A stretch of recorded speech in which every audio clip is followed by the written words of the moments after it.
My Ideology of Education by Henry O'Leary. In this presentation, I'll give you a brief review of what my belief of the current education system is doing, my experiences from my time in education, my views on how the education system can be improved, using all this with reference to my own ideology and how that's beginning to shape up. Opinion and personal experience of education. A good part of the education system in 2021 is subject choice. There is a wide range of subjects which students can choose from during their GCSEs and their A-levels. This means that a student has the better chance to be able to pick their subjects which they believe they could achieve the best in. They could also cater towards their future job career by picking subjects which they know that would let them into the university of their choice. For example, if someone would go into teaching, they could pick a subject such as history, which they could feel would help them towards their teaching goal. In my own personal experiences, I found that being able to pick my own subjects, which I felt the most likely to succeed in, gave me motivation to be in the subjects as I had enjoyment towards them. There was a positive atmosphere inside the classroom because every student would want to be inside that subject. However, a negative of the education system is that I start to believe they are becoming more results driven. This means that schools are now starting to see how important that the results of GCSEs and A-levels are, not only for the students, but mainly for how it looks on the reflection of the school in general. I believe this is because schools are becoming more like businesses, and more money means that the school can fund itself better. They get more money from more students inside the school. This means that they'll need the best results possible for parents to pick that school for their child to go into.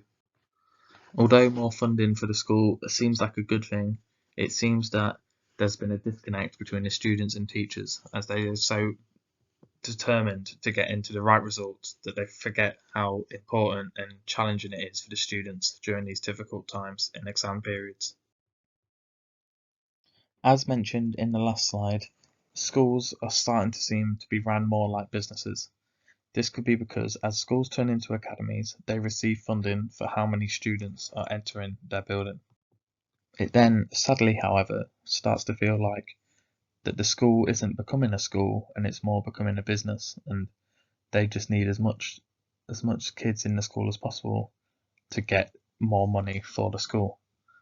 This creates overpopulation in classrooms and less attention to each student as there is more students in one class. This is tough for teachers because it means that they can't focus on individuals more, as they have to focus on a whole class rather than a smaller class where they can individualize each student. Although it is important for schools to be marketized as they need funding to help the future of the children, there needs to be a line drawn between education and businesses, and I feel that the line is already being too far towards a business. My first part of my ideology would be an equal opportunity for all students. This means that regardless of race, religion, sexual orientation, or gender, every student deserves an equal opportunity for success. Sadly, in the education system, through years gone and even in today, this is not the case. One of the theories for this was developed by Howard Becker, who created the labeling theory. This theory was that a student could walk into a classroom and, regardless of trying to impress the teacher, say anything, or how he looked, the teacher would have already labelled him, meaning that if the teacher created a positive label, he was going to go in a better set. If it created a negative label, the student's ability would be capped and not be able to achieve as well as other students. Sadly, this almost always had a negative impact on the student's achievement rate. And once a student is capped at a certain target grade, they can't achieve higher than this, meaning that they can't get the opportunity to work for a higher grade, which could limit their chances at going to university or getting on the A-levels they want to achieve. A potential fix for this problem could be through exams. This means that going before you do a GCSE, you have to do an exam to get into the right course. This means that everyone would have the fair opportunity and the same chance of getting into the same course. and not through a teacher labelling and deciding what course you do. This means that someone from a working class background who has a dream of becoming a midwife, for example, has a chance of doing courses such as biology and chemistry, which would be needed for their course. If a student is given the chance to do the dream course and the dream job that they want, they'll be more motivated than a student who will get it for free and guaranteed because of their label. Exams.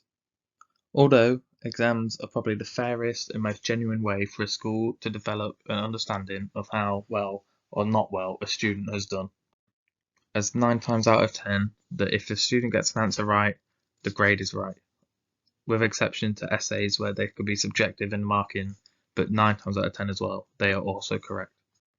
The idea of an exam is not where I have a problem, it's how many and how little time they have to prepare to do these exams.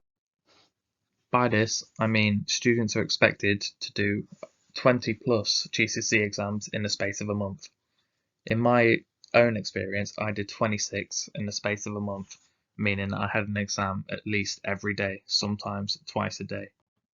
This means there is a requirement on students to learn modules for each day after just learning a different subject's module.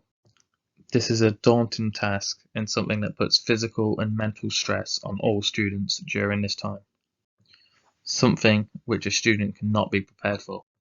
However, in some courses, coursework has become more prominent, meaning that students have a longer amount of time to submit work, which relieves stress on students and makes them be able to submit their best piece of work rather than a rushed assignment or a rushed exam, which they have to do quickly.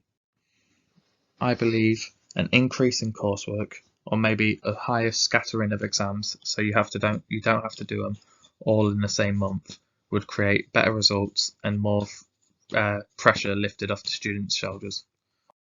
Finally, my next view is based on the work of Bartlett and Burton, where they believe in a child-centered approach towards school. This means that students get to pick their own individual path.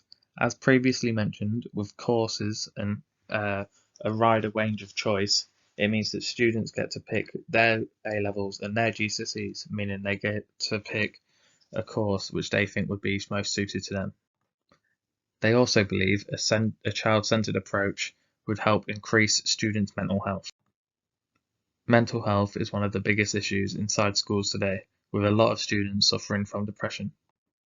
If the school adopts a more child-centered approach, it means that students can go to their teachers and speak to them openly about what issues they are facing. If a student has the opportunity to do this, it would mean that they would have a pressure relieved from them, and the opportunity to speak to someone could help save them. Thank you for listening.